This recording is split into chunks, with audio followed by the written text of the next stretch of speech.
Hello दोस्तों, नमस्कार। Santoshi future classes में आप सभी का स्वागत है। आज हम cell and genetics and bio fertilizer तीन टॉपिक जो पूर्वावलोकन के हैं, तीनों हम समाप्त करेंगे। और तीनों जो क्वेश्चन आपको हम लाएंगे, सभी क्वेश्चन पीसीएस या आईएएस, कोई भी पीसीएस हो, एमपी पीसीएस, यूपी पीसीएस या छत्तीसगढ़ पीसीएस, सभी पीसीएस में आया हुआ है और आईएएस में भी सब क्वेश्चन आया है। तो आप एक बार देख लीजिए किस प्रकार के क्वेश्चन आपको पूछे जा रहे हैं, ठीक है, पेपर में। और आप बिलीव मानिए, पेपर यहीं से पूछा जाता है, ठीक है। अब चलिए हम बिना किसी देरी के शुरू करते हैं। इससे पहले हमने 3 वीडियो अपलोड कर दिया है, नीचे डिस्क्रिप्शन बॉक्स में उसका लिंक दिया गया है, जाके देख लीजिए। हमारा अभी साइंस का चल रहा है, ठीक है। हम सभी जितना भी पूर्वावलोकन है सभी करवाएंगे। तो अगर आप सब्सक्राइब नहीं किए हैं चैनल को तो प्लीज़ सब्सक्राइब कर लीजिए और बेल आइकन दबा दीजिए, ताकि आपको जैसे ही मैं वीडियो डालूँ वैसे आपको पता चल जाए, ठीक है। तो चलिए हम यहाँ पर देखते हैं। पहला क्वेश्चन देखिए, यहाँ पे क्वेश्चन नंबर नहीं लिखा गया है, जो यहाँ पे ये लिखा गया है यही क्वेश्चन नंबर होगा, ठीक है। पेज नंबर 1 का क्वेश्चन नंबर 1 होगा। चलिए हम देखते हैं पहला क्वेश्चन। नाभिक के अलावा कोशिका के किस कोशिकांग में डीएनए होता है? अब ये बताइए किस कोशिकांग में डीएनए होता है। तो पहले आपको यही पता चल गया कि एक नाभिक में भी डीएनए होता है, तो आप जिसको न्यूक्लियस कहते हैं, तो न्यूक्लियस में भी डीएनए पाया जाता है। एक तो ये हो गया। अब इसमें कौन सा है, वीडियो पॉज करके आप बताइए कौन किस में पाया जाएगा डीएनए, ठीक है। तो मैं बताता हूँ जी, आई होप आप बता दिए होंगे। इसमें माइटोकॉन्ड्रिया में डीएनए पाया जाता है, माइटोकॉन्ड्रिया में डीएनए पाया जाता है। किस में डीएनए पाया जाता है, एक पहले देख लीजिए। 3 चीज़ों में, एक न्यूक्लियस में डीएनए पाया जाता है जिसको नाभिक कहते हैं। एक माइटोकॉन्ड्रिया, यहाँ पे तो हम तो लिखे दिए हैं, माइटोकॉन्ड्रिया में डीएनए पाया जाता है। एक क्लोरोप्लास्ट में भी डीएनए पाया जाता है। तो न्यूक्लियस, माइटोकॉन्ड्रिया, क्लोरोप्लास्ट में डीएनए पाया जाता है। अब डीएनए के बारे में एक चीज़ और जान लीजिए, इसकी खोज किसने किया था, मतलब इसकी डीएनए की खोज किसने किया था। तो किसने किया था, फ्रेडरिक मिसर ने किया था। इसकी खोज फ्रेडरिक मिसर ने किया था। कब किया था ये भी जान लीजिए, कब किया था, 1869 ईस्वी में, ठीक है। 1869 ईस्वी में इसकी खोज किया था। कैसे याद करिए, गांधी जी इसी वर्ष पैदा हुए थे, 2 अक्टूबर को, ठीक है। तो ऐसे याद रखिए, डीएनए की खोज फ्रेडरिक मिसर ने किया था। अब देखिए सबसे ज़्यादा क्या पूछा जाता है, डीएनए का जो डबल हेलिक्स मॉडल है, ऐसे नहीं बनता रहता, ऐसे बन डबल हेलिक्स मॉडल, ठीक है। तो ये किसने दिया था, तो ये बहुत बार पूछा जाता है। तो ये किसने दिया था, जेम्स वाटसन और फ्रांसिस क्रिक ने। याद रखिएगा, James Watson and Francis Crick ने इसको आपको दिया था, डीएनए का डबल हेलिक्स मॉडल। यही क्वेश्चन बार बार पूछा, सबसे ज़्यादा यही इंपॉर्टेंट है। डीएनए का डबल हेलिक्स मॉडल किसने दिया था, James Watson and Francis Crick ने। कि डीएनए की खोज किसने, फ्रेडरिक मिसर ने की थी। डीएनए पाया कहाँ जाता है, न्यूक्लियस में, माइटोकॉन्ड्रिया में, क्लोरोप्लास्ट में। आई होप आपको समझ में आ गया होगा। चलिए नेक्स्ट देखते हैं। नेक्स्ट क्वेश्चन हमारा कह रहा है, ये देखिए, ये भी क्वेश्चन आईएएस में आया हुआ है। तो इसमें आपका बताना है कि पेड़ पौधे और प्राणी हम सब में कौन सा चीज़ भिन्न होता है, जो एकदम लिखा सही गया है। तो पहला देखते हैं, पादप कोशिकाओं मतलब पेड़ पौधों की कोशिकाओं में सेलुलोज कोशिका भित्तियाँ होती हैं, जबकि प्राणी कोशिकाओं में नहीं होती हैं, ठीक है। जो भित्ति होती है, जैसे ये पेड़ है तो इसके ऊपरी आवरण कोशिका भित्ति होती है, तो वो हमारे में नहीं होती है और पादप कोशिकाओं में होती है, इसीलिए ये कठोर बन जाते हैं, ठीक है, कोशिका भित्ति से। तो ये एकदम सही कह रहा है। चलिए नेक्स्ट देखते हैं, पादप कोशिकाओं में प्लाज्मा झिल्ली नहीं होती, जबकि इसके विपरीत प्राणी कोशिकाओं में वे होती है। तो ये आपका गलत है, पादप कोशिकाओं में भी प्लाज्मा झिल्ली पाई जाती है। अब प्लाज्मा झिल्ली को इंग्लिश में क्या कहते हैं, प्लाज्मा मेम्ब्रेन, ठीक है, प्लाज्मा मेम्ब्रेन। ये पौधों में भी पाई जाती है मेंबर। ऐसे याद कर लीजिए, जैसे बोलता है कि ये मेम्ब्रेन मेंबर है, तो ये पादप कोशिकाओं का भी मेंबर है और जंतु कोशिकाओं का भी मेंबर है। तो इसके पास दोनों की मेंबरशिप है, प्लाज्मा झिल्ली की, ठीक है। लेकिन सेलुलोज की, कोशिका भित्ति की एक ही पास मेंबरशिप है, किसके? सिर्फ पादप की। अब देखिए तीसरा, देखिए परिपक्व पादप कोशिका में एक बृहद रसधानी होती है, जबकि प्राणी कोशिका में अनेक छोटी छोटी रसधानियाँ होती हैं। ठीक है, ये एकदम सही करा ये, क्योंकि जो पादप कोशिकाओं में रसधानियाँ होती हैं वो एक बड़ी होती है, पेड़ बड़ा होता है तो उनमें रसधानियाँ भी बड़ी होंगी। इसके बाद प्राणी कोशिकाओं में छोटी छोटी, हमारे यहाँ जो रसधानियाँ होती हैं ये ऐसे ऐसे, देखते कभी कभी ऐसे ऐसे ऐसे ऐसे होती हैं, ठीक है, रसधानियाँ छोटी छोटी। तो ये भी आपका सही करा है, ये आपका गलत करा है, क्योंकि प्लाज्मा झिल्ली पादप कोशिकाओं में भी पाई जाती है, ये नहीं, गलत होगा, ठीक है। तो आपका पहला और तीसरा आपका सही हो जाएगा, ठीक है, पहला और तीसरा आपका सही हो जाएगा। इसका और नहीं लाए हैं, ये इतना देख लीजिए, यही है सही, 1 और 3 सही हो जाएगा, ठीक है। चलिए तीसरा क्वेश्चन देखते हैं। पादप कोशिका जंतु कोशिका से किस प्रकार भिन्न है? अब देखिए पादप कोशिका जंतु कोशिका से किस प्रकार भिन्न है। तो अभी हम बताएं कि कोशिका भित्ति की मेंबरशिप सिर्फ पादप कोशिकाओं के पास ही होती है, जंतु कोशिका के पास नहीं होती है, ठीक है। तो आपका तीसरा क्वेश्चन कह रहा है कोशिका भित्ति, तो कोशिका भित्ति आपका पादप कोशिकाओं में पाई जाती है, जंतु कोशिका में नहीं पाई जाती है। तो इसका इसी से भिन्न है। माइटोकॉन्ड्रिया दोनों में पाया जाता है, जीवद्रव की उपस्थिति दोनों में, कोशिका केंद्रक दोनों में पाया जाता है। तो ठीक है, सिर्फ आपका ये जो हो कोशिका भित्ति है ये आपका नहीं पाया जाएगा, कोशिका भित्ति जंतु कोशिका में। जंतु कोशिका में क्या अनुपस्थित होता है? अब बताइए जंतु कोशिका में क्या अनुपस्थित होता है, वही देखिए बार बार क्वेश्चन आ रहा है। तो जंतु कोशिका में सेलुलोज की कोशिका भित्ति अनुपस्थित होती है। तो अभी देखिए, अभी हम बताएं कोशिका भित्ति अनुपस्थित होती है, और प्लाज्मा मेम्ब्रेन ना, प्लाज्मा झिल्ली जिसको बोला जाता है, वो पेड़ पौधों में भी पाया जाता है और मनुष्य में भी पाया जाता है। क्या? प्लाज्मा मेम्ब्रेन, ठीक है। तो पीएम दोनों में पाए जाएंगे, ठीक है, पेड़ पौधों में भी और आपका जंतु कोशिकाओं में भी, ठीक है। तो और सेलुलोज भित्ति सिर्फ है पादप कोशिकाओं में भी पाए जाते हैं, केंद्रक माइटोकॉन्ड्रिया दोनों में भी पाया जाता है। अब देखिए माइटोकॉन्ड्रिया से आया है, एक चीज़ याद कर लेते हैं, माइटोकॉन्ड्रिया से काफ़ी क्वेश्चन बनते हैं। तो यहाँ पे देख लेते हैं माइटोकॉन्ड्रिया के बारे में 2 मिनट, ठीक है। तो माइटोकॉन्ड्रिया के बारे में देखिए, माइटोकॉन्ड्रिया को क्या कहा जाता है? पावर हाउस कहा जाता है, ठीक है, पावर हाउस कहा जाता है माइटोकॉन्ड्रिया को, पावर हाउस कहा जाता है, ये आप इतना याद रखिएगा। अब देखिए माइटोकॉन्ड्रिया, अब पूछ ले सकता है कि माइटोकॉन्ड्रिया कहाँ कहाँ पाए जाते हैं। माइटोकॉन्ड्रिया सब जगह पाए जाते हैं, सिर्फ 2 जगह नहीं पाए जाते हैं। माइटोकॉन्ड्रिया कहाँ पे नहीं पाए जाएंगे? ये देखिए, जिससे टीबी होता है, टीबी किससे होता है ये बताइए, टीबी किससे होता है? टीबी आपका बैक्टीरिया से होता है, जीवाणु से होता है। तो जीवाणु में नहीं पाया जाता और एक खाद्य के रूप में उपयोग होता है, वो क्या है? नील हरित शैवाल। तो मैंने 4 क्वेश्चन लगभग बता दिया।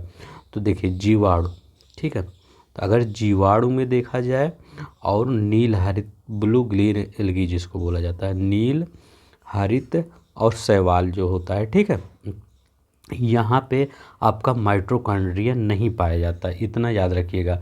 2 जो कहाँ पे माइटोकॉन्ड्रिया नहीं पाया जाता? जीवाणु में और नील हरित शैवाल में माइटोकॉन्ड्रिया नहीं पाया जाता है, ठीक है। चलिए हम इतना माइटोकॉन्ड्रिया के बारे में याद रखिएगा।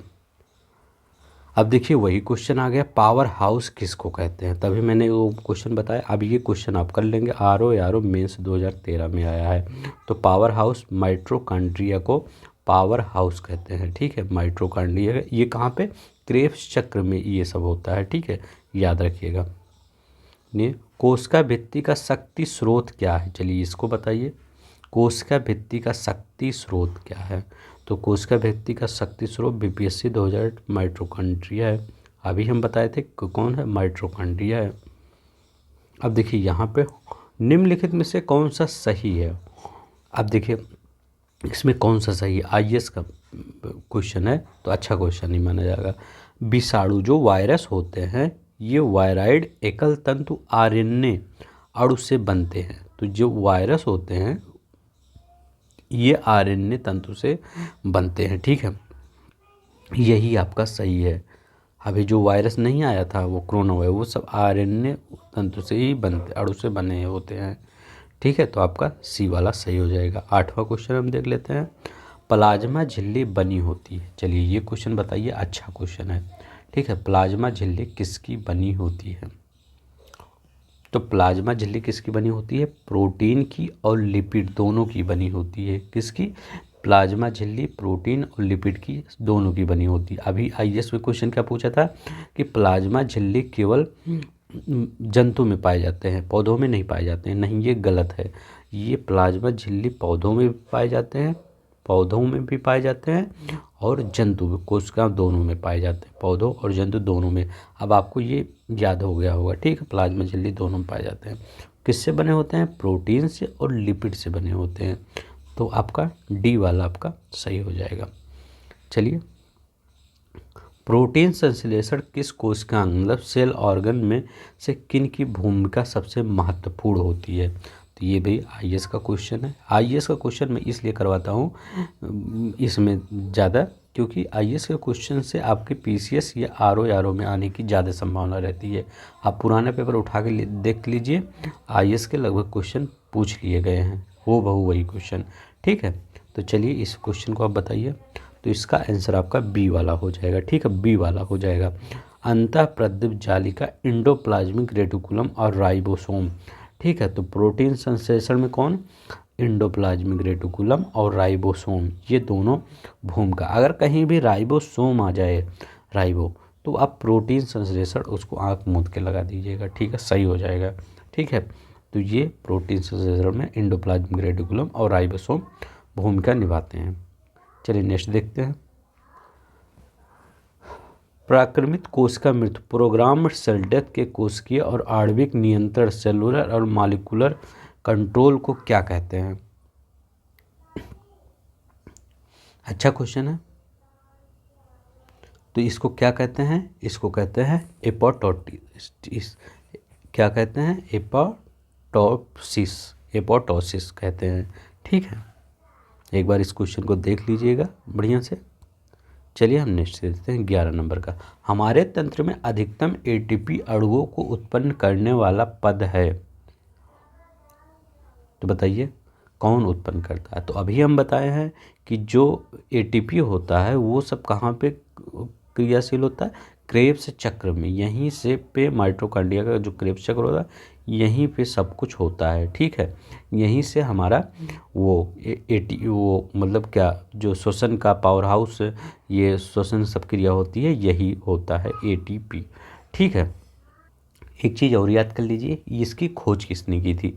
पूछ लेता है अगर कभी कि क्रेब्स चक्र की खोज किसने की थी, तो इसकी खोज की थी हैंस क्रेब्स ने। अब पूछेंगे सर ये तो सिंपल ही, ये तो हम बता ही देंगे, हैंस क्रेब्स चक्र की खोज की थी।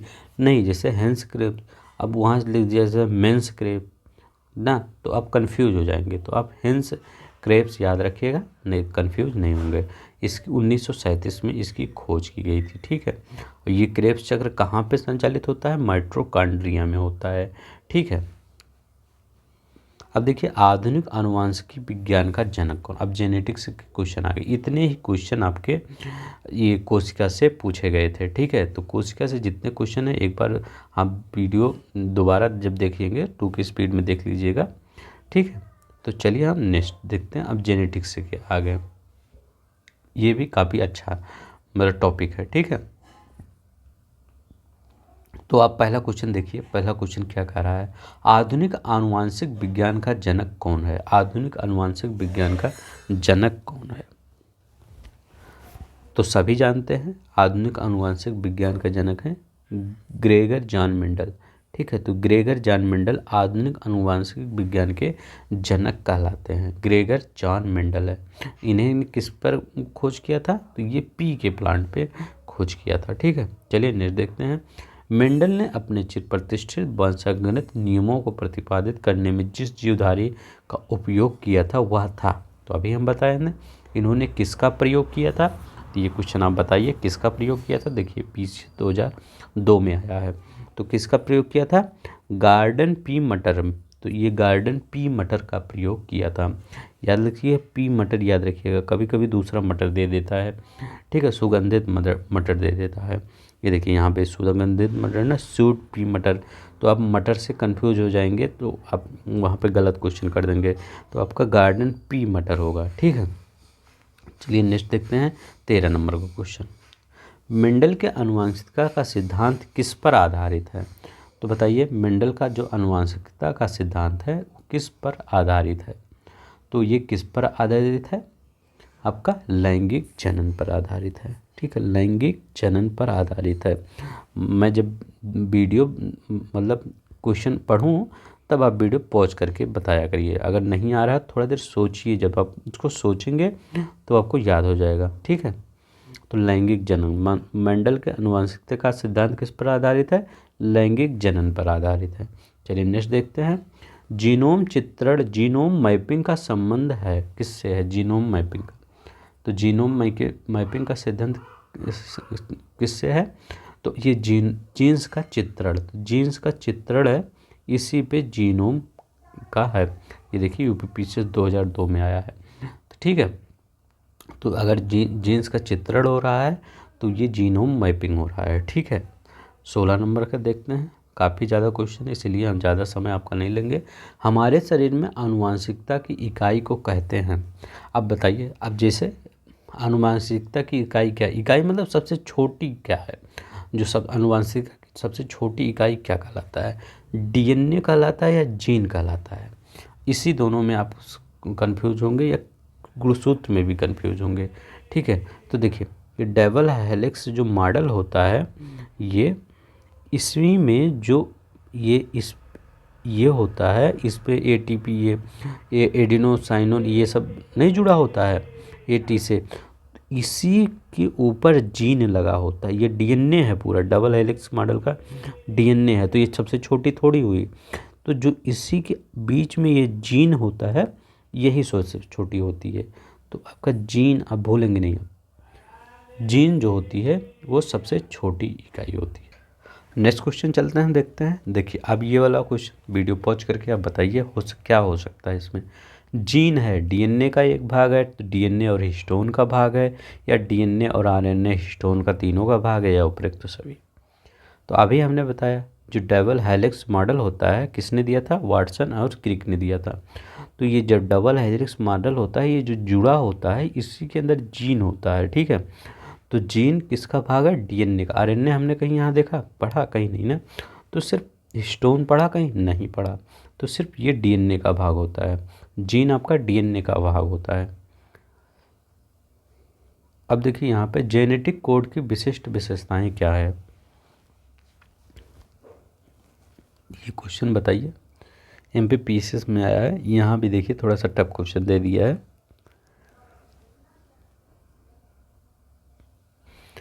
यह प्रायः सार्वत्रिक होता है, मतलब जेनेटिक कोड जो होता है सार्वत्रिक होता है। हाँ एकदम सही है, क्यों, क्योंकि देखिए जेनेटिक कोड हर व्यक्ति का एक ही हो सकता है, ये नहीं कि एक व्यक्ति का वही हो दूसरे व्यक्ति का भी वही हो जाए, तब तो आधार कार्ड सबका एक एक मैच हो जाएगा। भगवान ने ऐसा बनाया है कि जेनेटिक कोड सबका अलग अलग होता है, उतना तो कोड भी नहीं बन पाएगा वर्ल्ड में जितना भगवान ने बना दिया है, ठीक है। तो सबका यूनिवर्सल होता है, क्या, सबका अलग अलग होता है। तो पहला सही है। यह न्यूक्लियोटाइड क्षारकों से बना होता है, हाँ अभी हम आगे बताएंगे कौन कौन से न्यूक्लियोटाइड है। जो 20 अमीनो अम्लों के संगत से होता है, एकदम सही है। 20 याद रखिएगा, पेपर में आपको 22, 24, 26 दे सकता है, ठीक है। तो 20 अमीनो अम्लों से बना होता है जेनेटिक कोड।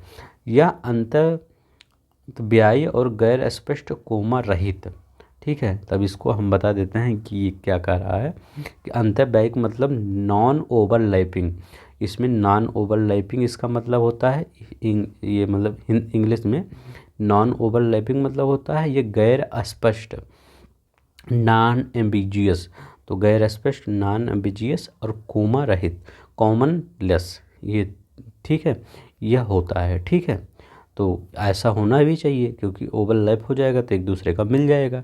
ठीक है, अगर गैर स्पष्ट होगा तो मतलब गैर स्पष्ट मतलब क्या, स्पष्ट होता है। ठीक है, ये नहीं कि उनका है तो हो सकता है थोड़ा थोड़ा मिले, ऐसा नहीं है, वो उसका अलग अलग एकदम पूरा होता है।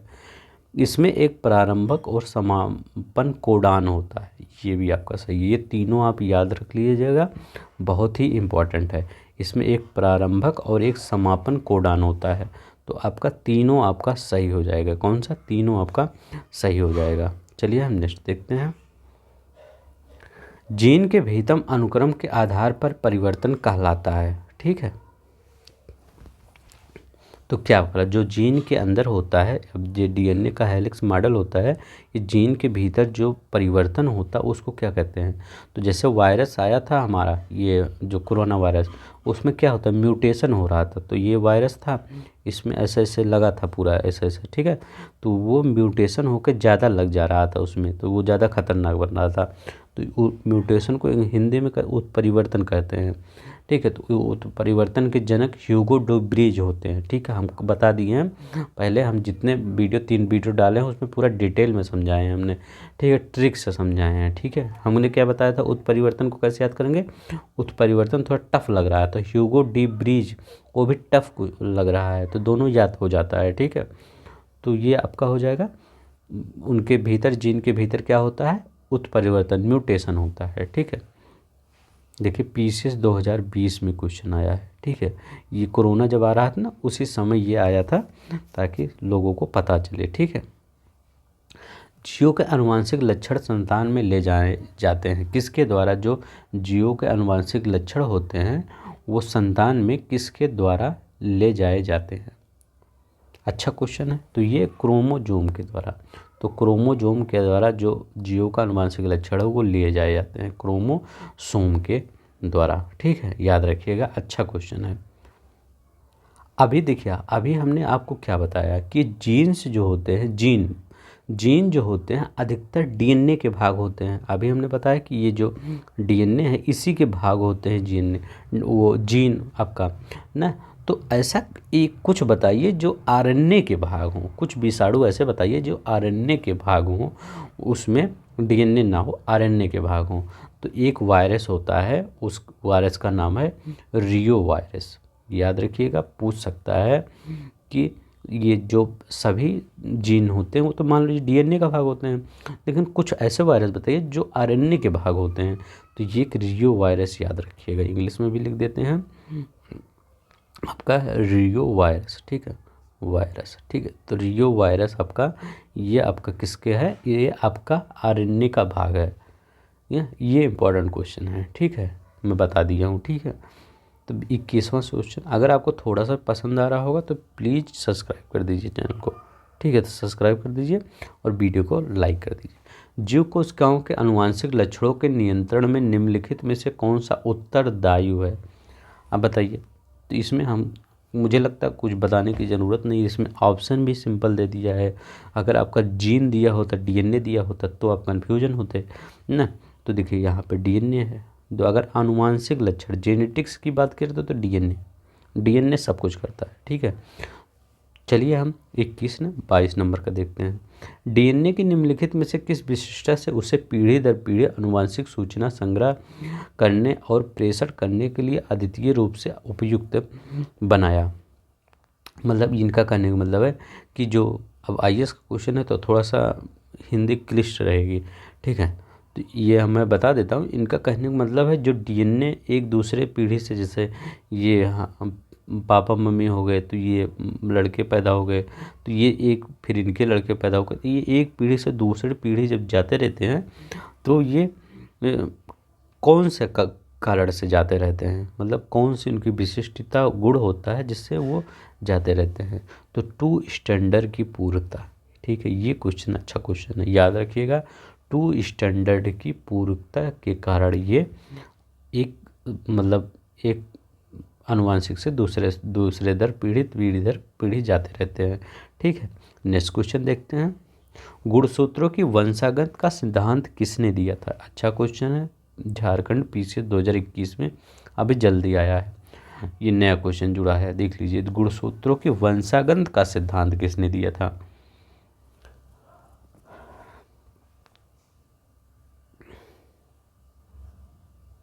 तो किसने दिया था? सूटन और बावेरी ने दिया था। किसने दिया था? सूटन और बावेरी ने कौन सा सिद्धांत दिया था? गुणसूत्रों के वंशागत का सिद्धांत दिया था। चलिए नेक्स्ट देखते हैं। जीन अणु जो डीएनए की संरचना में सबसे पहले किसने रेखांकित किया था? बताइए। तो अभी हमने आप शुरू में पहले ही क्वेश्चन में बताए थे कि डीएनए के जेम्स वाटसन और फ्रांसिस क्रिक ने। तो जेम्स वाटसन और फ्रांसिस क्रिक ने, ठीक है। हो सकता है आप कहें कि हमें टाइम नहीं मिल रहा है मतलब क्वेश्चन पढ़ने का, तो प्लीज़ अब वीडियो पॉज कर दिया करिए, ठीक है, नहीं तो ज़्यादा समय हो जाएगा। तो जेम्स वाटसन और फ्रांसिस क्रिक ने MPPCS में है। जेम्स डी वाटसन और फ्रांसिस क्रिक का संबंध निम्नलिखित में से किस खोज से है? तो डीएनए की संरचना। तो ये सब सिंपल है, इसमें तो आप बता ही दे रहे होंगे अभी तक जितना पढ़ा है। तो ये डीएनए की संरचना से है। चलिए नेक्स्ट देखते हैं। नोबेल पुरस्कार विजेता जेम्स डी वाटसन और किस कार्य क्षेत्र के लिए जाना जाता है? तो अभी हम पढ़ क्या रहे हैं, अभी तो इसमें बता ही रहे हैं। तो देखिए IAS 2008 का क्वेश्चन, आप सोचेंगे कितना सिंपल क्वेश्चन है, ठीक है। अगर जितना पढ़ लिए उतना IAS 2008 का क्वेश्चन आप सिंपल तरीके से देख के कर सकते हैं। तो अभी आनुवांशिकता ये पढ़ रहे हैं, ठीक है, इसी का है। तो अभी धातु विज्ञान, ये पर्यावरण हम तो पढ़ नहीं रहे हैं, सिर्फ जेनेटिक्स के बारे में पढ़ रहे हैं। प्रयोगशाला में सर्वप्रथम डीएनए का संश्लेषण किसने किया था? काफ़ी अच्छा क्वेश्चन है, ठीक है। ये क्वेश्चन 2 बार पूछा गया है।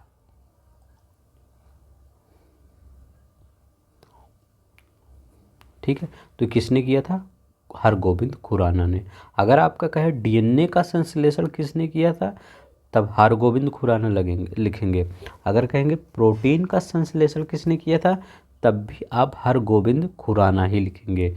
इसके लिए इनको नोबेल पुरस्कार कब मिला था? 1968 में। तो 1968 में इनको नोबेल पुरस्कार मिला था हरगोविंद खुराना को, प्रोटीन के संश्लेषण में या डीएनए का, दोनों पूछे, चाहे डीएनए पूछे चाहे प्रोटीन पूछे। क्योंकि अभी प्रोटीन वाला जो क्वेश्चन मैं बता रहा हूँ, क्यों बता रहा हूँ, ये BPSC 1994 में आया है। उसमें पूछा है प्रोटीन का संश्लेषण करने के लिए खुराना को नोबेल पुरस्कार दिया गया था। हाँ, तो ये प्रोटीन के संश्लेषण के लिए या डीएनए के संश्लेषण के लिए दोनों आप हरगोविंद खुराना जी को करेंगे, ठीक है। चलिए नेक्स्ट देखते हैं। पलाव में जंपिंग जीन के सिद्धांत का प्रतिपादन किसने किया था? 28 नंबर का क्वेश्चन है। तो किसने किया था? अच्छा क्वेश्चन है। तो बारबरा मलिंगटॉक ने।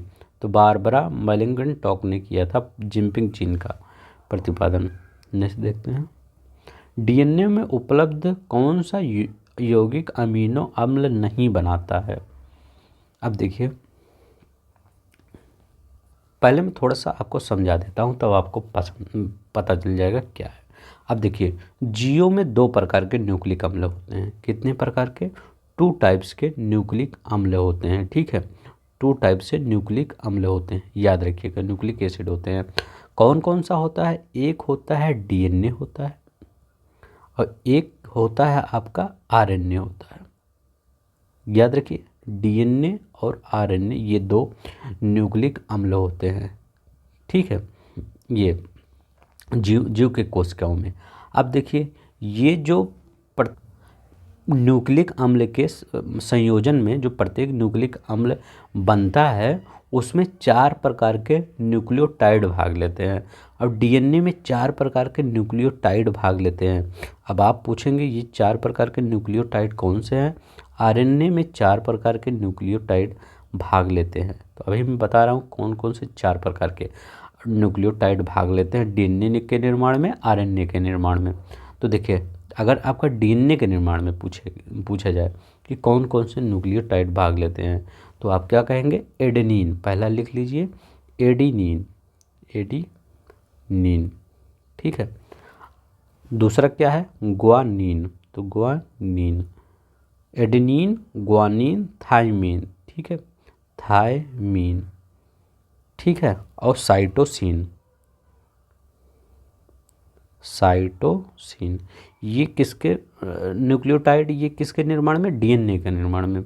अब अगर पूछे आरएनए की भी बता दीजिए, आरएनए के निर्माण में कौन से भाग लेते हैं, तो देखिए आरएनए में कौन सा होता है, एडेनिन रहेगा ही, वही रहेगा एडेनिन, एडेनिन हो गया।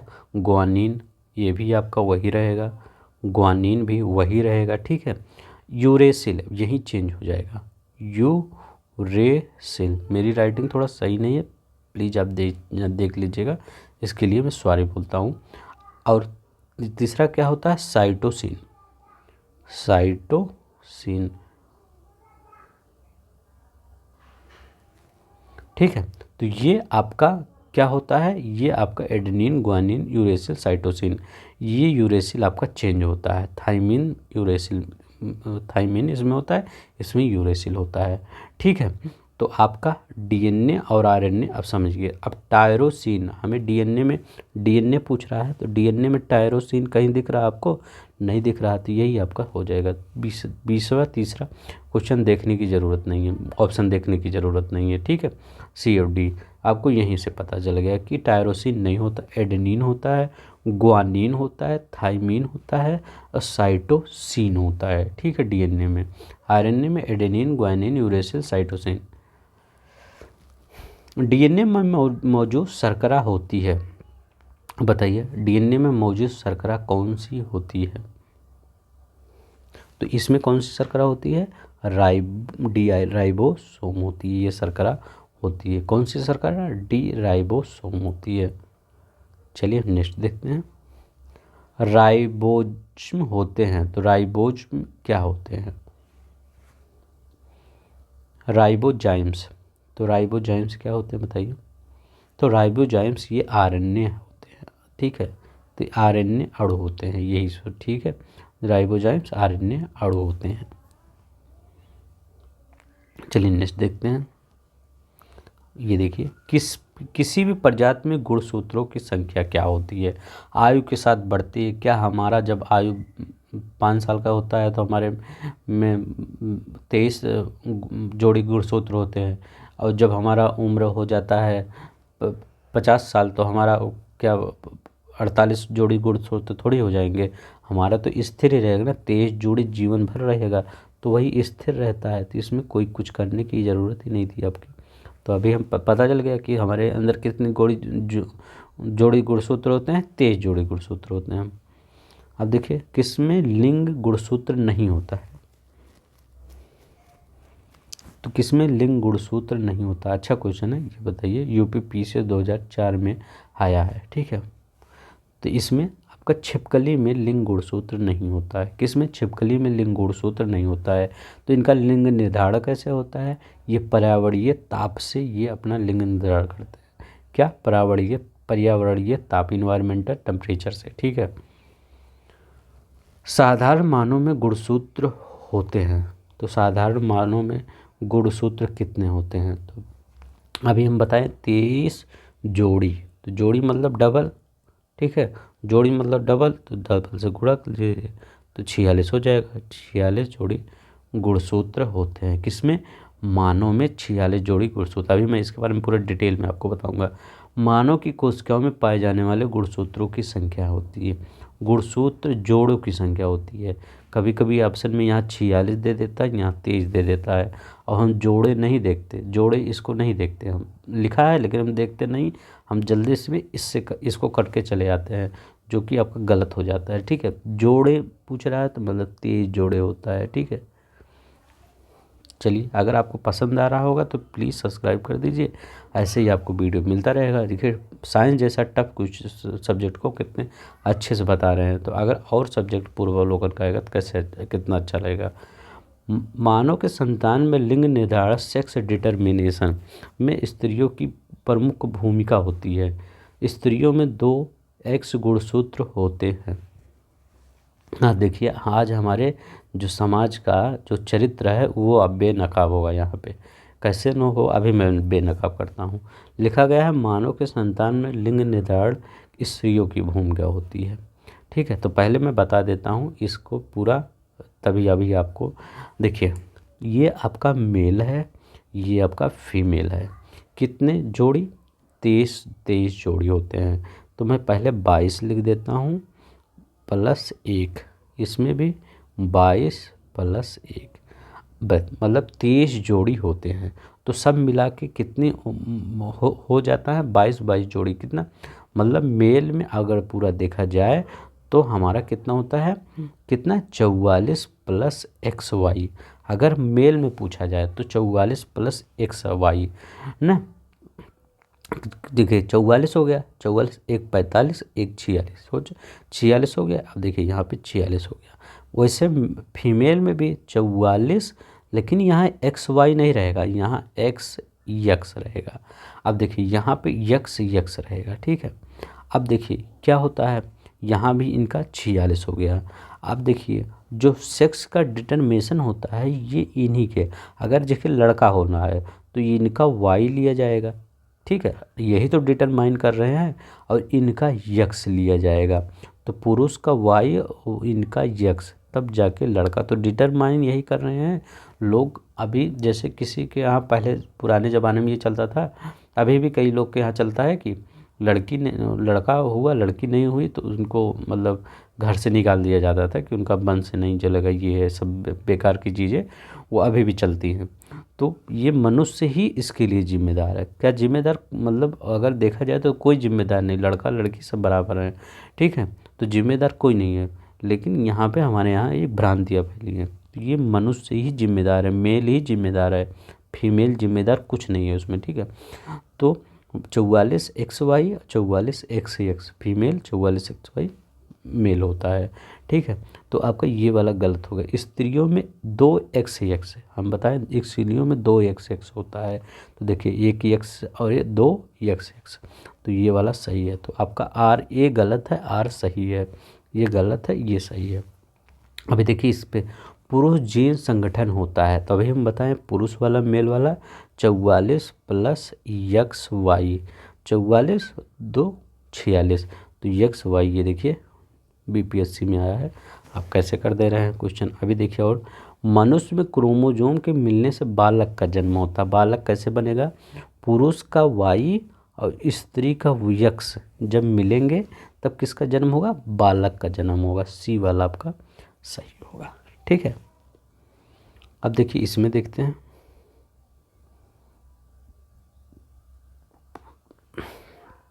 ये भी अच्छा क्वेश्चन है, ये आईएएस में आया है। अग्रलिखित व्यवसाय में लगे व्यक्तियों में से अपनी कोशिकाओं के डीएनए में अस्थायी परिवर्तन खतरा रहता है। तो जो डीएनए में अस्थायी परिवर्तन का खतरा रहता है वो किस लिए रहता है? वही एक्सरे तकनीक के लिए रहता है ना। अस्थायी जो परिवर्तन डीएनए का होता है, और ये कोयला खनन, क्या कोयला लोग खनन करते हैं तो क्या वहाँ पे डीएनए चेंज हो जाता है? नहीं होता है। रंग रेजन जो रंगाई पुताई करते हैं वो सब क्या डीएनए चेंज नहीं। कार्बन 14 का समस्थानिक उपयोग करने से क्या, जिनका कैंसर का उपयोग किया जाता है काम, या कार्बन 14 सॉरी ये उसमें जो जीवाश्म उवाश्म उसमें भी नहीं, जो एक्सरे तकनीक है इसी से हो सकता है। ये क्वेश्चन आप वैसे भी सोच के कर सकते थे। हो गया ये दूसरा। ये वाला देखिए AVIS में आया, निम्नलिखित में से का उपयोग जैव उर्वरता के रूप में किया जाता है। अब देखिए ये बायो फर्टिलाइजर ये सब आ गया, ये क्वेश्चन नया चैप्टर आ गया है। अब देखिए हम देखिए एक दिन में कितना 3 चैप्टर आपका पूरा ख़त्म कर दिए हैं, ठीक है। अब देखिए यहाँ पे बायो फर्टिलाइजर, अब देखिए इसमें कह रहा है किसका उपयोग बायो फर्टिलाइजर के लिए किया जाता है। वीडियो पॉज करके आप बताइए। 40 क्वेश्चन है, लगभग 21 क्वेश्चन बायो फर्टिलाइजर पे है। जितना क्वेश्चन है सब मैं ले लेता हूँ, चाहे आप एक बार घटना चक्र जो बुक है उसको खोल के देखा करिए, वहाँ पे सब कुछ क्वेश्चन आपका लिखा रहता है। नील हरे शैवाल एजोला, ये आपका बायो फर्टिलाइजर में यूज होता है। नील हरे शैवाल एजोला, ये दोनों ये सब क्या होते हैं? ये नाइट्रोजन स्थिरीकरण वाले हैं। ये भी नाइट्रोजन का स्थिरीकरण करता है, ये भी। अब ये क्या होता है, ये जो आपका अल्फ़ा अल्फ़ा है ये क्या होता है, एक फलीदार पौधा होता है। ठीक है, तो ये जैव उर्वरक नहीं है, तीसरा जहाँ है वहाँ हटा दीजिए, एक दो, एक दो ये वाला सही हो जाएगा। अब देखिए मैं बता देता हूँ कि ये नाइट्रोजन स्थिरीकरण वाले क्या होते हैं। दो तो आप जान गए, नील हरित शैवाल, एजोला। ठीक है, तीसरा आप देखिए कौन सा होता है, एजोटोबैक्टर। अगर कहीं पे अगर देख जाए एजेटोबैक्टर, कहीं पर अगर दिख जाए तो आप एजेटोबैक्टर को याद रखिएगा। ठीक है, और क्या होता है, राइजोबियम, राइजोबियम।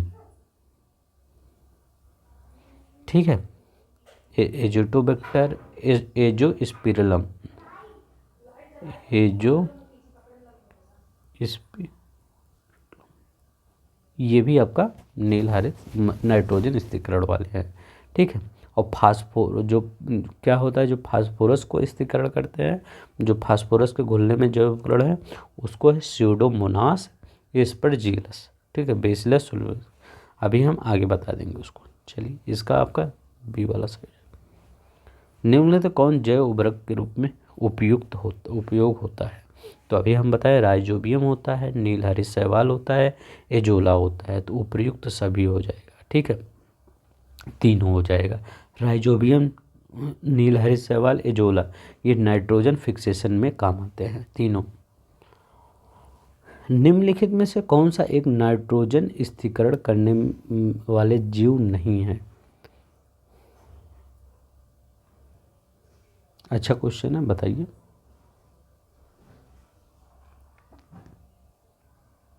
तो क्या है, माइकोराइजा नहीं है।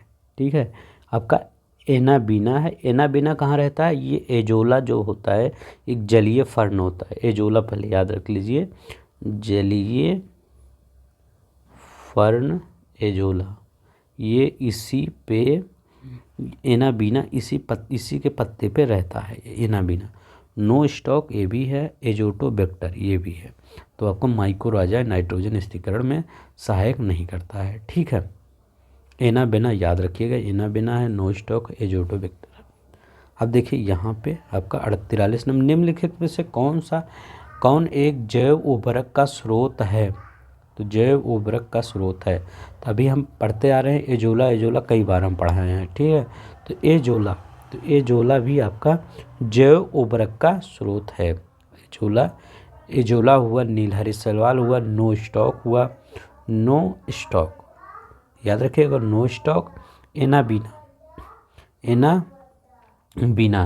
एजेटोबैक्टर, ये सब क्या होता है, जैव उर्वरक के स्रोत हैं। निम्नलिखित कौन सुमेलित नहीं है। अब देखिए, अगर आपको हरित जैव पता है तो कुछ ये बायो 92 नहीं पता है ना, तो कोई दिक्कत नहीं है। एजेटोबैक्टर हमें भी पढ़ा है। एजेटोबैक्टर क्या है, नाइट्रोजन स्थिरीकरण वाले जीव होते हैं एजेटोबैक्टर। ठीक है, तो ये जैव कीटनाशी होता है, ये गलत है। ये एजोटोबैक्टर नाइट्रोजन स्थिरीकरण वाले जीवाणु को पनपने में सहायक करते हैं। ठीक है, तो एजोटोबैक्टर ये है, गलत है, आपका सम्मिलित नहीं है। ये भी सही है, क्रायोसोपा माहून नियंत्रण है। जैव उर्वरक नील हरित शैवाल है, बायो सरसों का क्लोरोफिल का डी वाला यहाँ पे सही हो जाएगा। चलिए हम यहाँ देखते हैं, इस क्वेश्चन को बताइए, निम्नलिखित में से कौन सा जैविक नाइट्रोजन निर्धारण से संबंधित है। तो अभी हमने क्या पढ़ा है,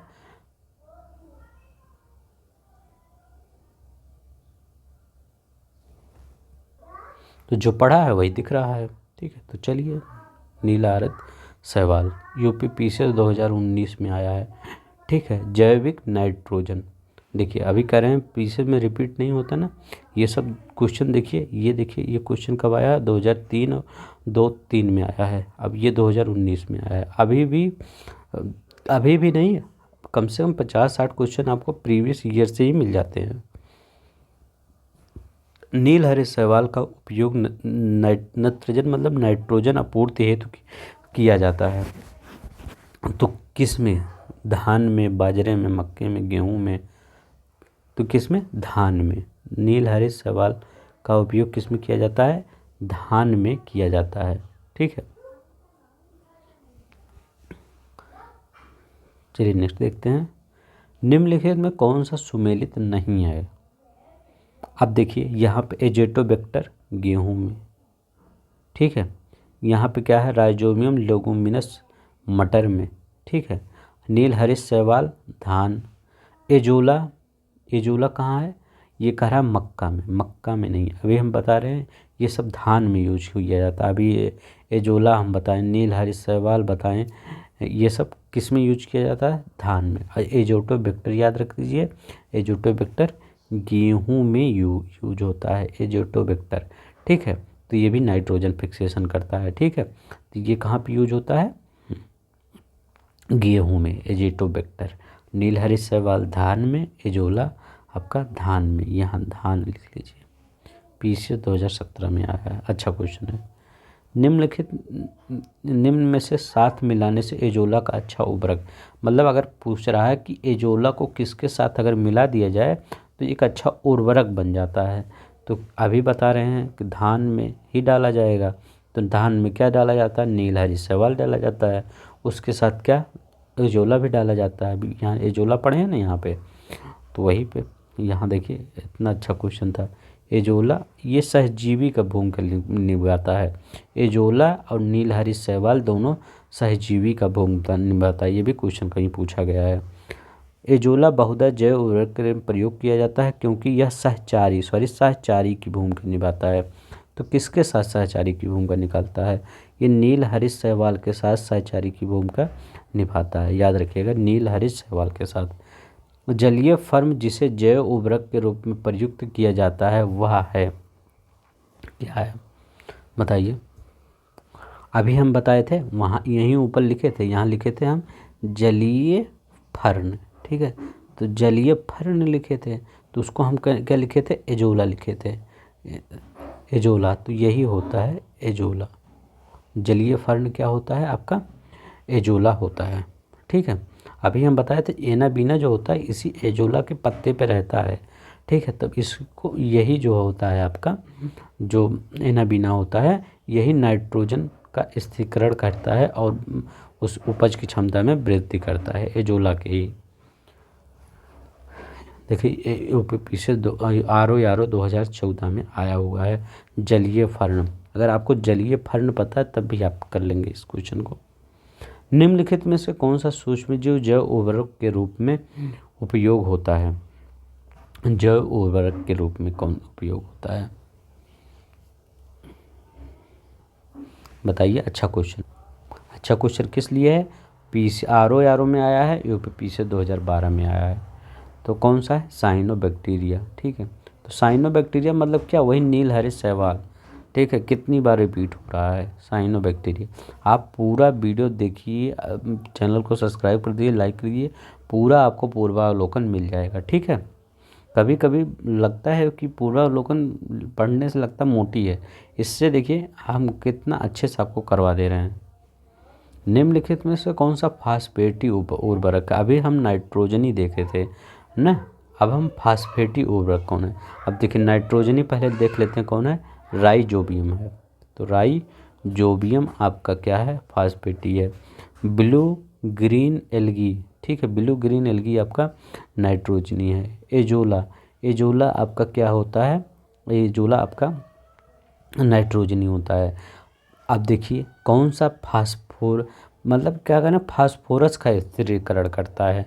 नाइट्रोजन तो कई बार पूछा है, कभी फास्फोरस भी पूछ लिया तो उसका क्या हो जाएगा, वैस्कुलर, याद रखिएगा, वैस्कुलर अर्बुस्कुलर, याद रखिए, अर्बुस्कुलर माइकोराइजा, ये कहाँ पूछा गया था, याद रखिए BO 2019 में ये क्वेश्चन पूछा गया है। वैस्कुलर अर्बुस्कुलर माइकोराइजा ये फास्फोरस का स्थिरीकरण करता है और ये सब नाइट्रोजन का स्थिरीकरण करता है, याद रखिएगा, नहीं तो आप उसको भी उसी में लगा दीजिए। अब देखिए ये काफ़ी अच्छा क्वेश्चन है, इसमें है कुछ नहीं, बड़ा सा लिखा गया कुछ नहीं।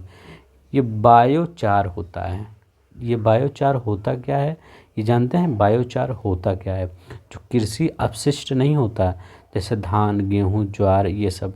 अभी जो ये क्या कहते हैं, जो पंजाब में जो कृषि अपशिष्ट है उसको जला कर राख बना लिया जाता है, चारकोल की तरह होता है, ठीक वही होता है।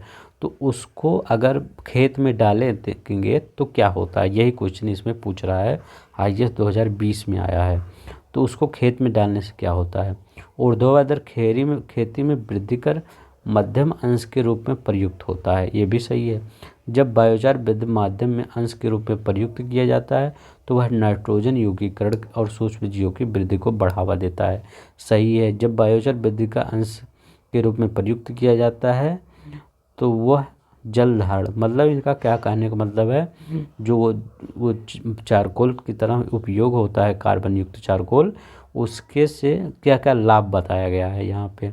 जल धारण क्षमता वृद्धि होती है, नाइट्रोजन फिक्सेशन सूक्ष्म जीवों की अच्छी हो जाता है, वृद्धि करते हैं सूक्ष्म जीव, और वर्टिकल ऊर्ध्वाधर फार्मिंग भी अच्छी होती है। तो आपका तीनों आपका यहाँ पे सही है, ठीक है। तो अगर कहीं आपको मिले अपशिष्ट कृषि, उसको जला के उसमें डाल दीजिए खेत में, ठीक है। 54 का देखिए, 54 का क्या कह रहा है, कौन सा सही नहीं है। अब ये देखिए इसमें कह रहा है कौन सा सही नहीं। वीडियो पॉज करके, बहुत ही सिंपल क्वेश्चन है ये, ठीक है। आपको लगेगा टफ है लेकिन बहुत सिंपल क्वेश्चन है, आप खुद बता देंगे। तो चलिए हम देखते हैं। गड्ढों के अपशिष्ट पदार्थों को निम्नलिखित प्रक्रिया में केचुआ धीमा कर देता है, ये तो एकदम गलत कर रहा है। कहीं पे आप केचुआ या कोई भी जीव, छोटा सा कीड़ा मकोड़ा अपशिष्ट में डाल दीजिए, वो अपशिष्ट को पूरा डिकम्पोज कर देते हैं। तो धीमा कैसे करेंगे, ये तो गलत ही है। सभी लोग केचुआ का यूज करते हैं, ठीक है, अपशिष्ट में। जैविक खाद बनाने में केचुआ का उपयोग किया जाता है। तो ये आपका सी वाला सही नहीं है। एक बार सब्सक्राइब वाला बटन भी देख लीजिए बस। फसलों उत्पादन में नाइट्रोजन मतलब नाइट्रोजन उपयोग की क्षमता में वृद्धि की जाती है। तो जितना लिखा गया है सभी अच्छा है, ठीक है। नाइट्रोजन धीरे धीरे छोड़ने वाले उर्वरक का प्रयोग किया जाता है, नाइट्रोजन अवरोधक के रूप में उपयोग किया जाता है, प्रयोग द्वारा उर्वरक की मात्रा को बार बार प्रयोग द्वारा, ठीक है। तो ये आपका सही हो जाएगा। UPPC 2009। 56 नाइट्रोजन स्थिरीकरण जीवाणु किस पौधे की जड़ के साथ संयोजन करते हैं। तो इसको तो आप बहुत दिन से ही पढ़ते आ रहे होंगे। किस दाल जो फलीदार पौधे होते हैं उनके तार नाइट्रोजन फिक्सेशन होता है, ठीक है, फलीदार पौधे। यहाँ देखिए IAS 2022 में आया है, कह रहा है नाइट्रोजन यौगिकरण, नाइट्रोजन फिक्सेशन वाले पौधे कौन से हैं। तो बताइए नाइट्रोजन फिक्सेशन वाले पौधे आपका कौन से हैं। तो अल्फ़ा है, हाँ ये भी एक फलीदार पौधा है। तभी तो अभी पहले ही बताया था कि नाइट्रोजन ये फलीदार पौधा है। उस वहाँ पे क्या लिखा था अल्फ़ा को, कि ये एक बायो फर्टिलाइज़र है। तो बायो फर्टिलाइज़र ये नहीं है अल्फ़ा, ये फलीदार ये पौधा है। तो ये पहला हो गया ना, जो फलीदार होगा वही होगा। तीसरा आपका चना हो गया, चना भी जैसे दाल भी एक चना होता है। तो पहला तीसरा जिसमें होगा, पहला तीसरा यहाँ, पहला तीसरा यहाँ पे।